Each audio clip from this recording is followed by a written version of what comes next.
Au cœur de Berlin, les Allemands célèbrent leur nouveau chancelier, Adolf Hitler.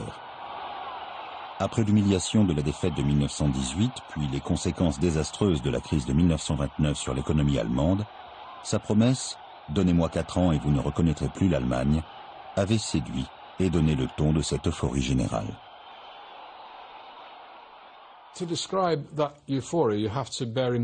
Pour comprendre cette euphorie, il faut garder en tête que les 14 années précédentes n'ont été que des années de crise plus ou moins continue.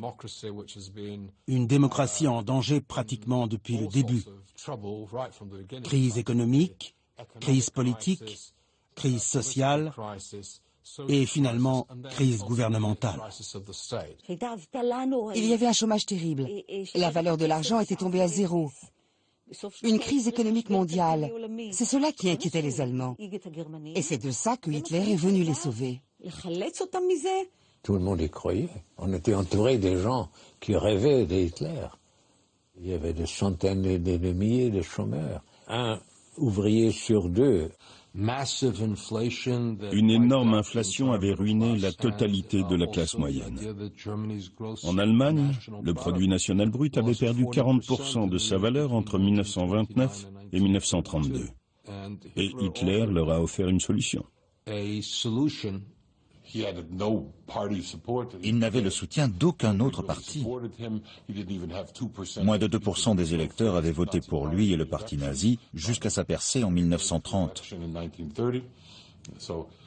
Donc il n'avait aucune raison de croire que cet homme était autre chose qu'un illuminé, une sorte de marginal venu d'un parti insignifiant. Mais malgré cela, Hitler a vraiment cru que c'était possible.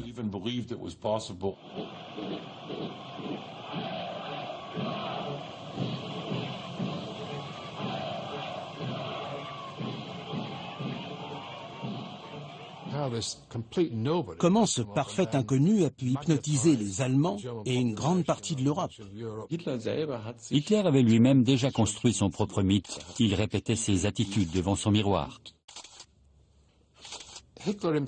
Hitler était quelqu'un d'assez étonnant, sans l'ombre d'un doute. Mais la totalité de ce que l'on a appelé son image si charismatique n'était bien sûr qu'une création de la propagande.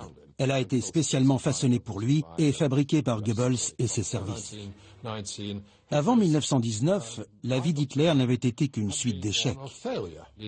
C'était pratiquement un clochard. Il a vécu dans un foyer pour hommes à Vienne jusqu'en 1913, avant de partir pour Munich. Puis la guerre est survenue.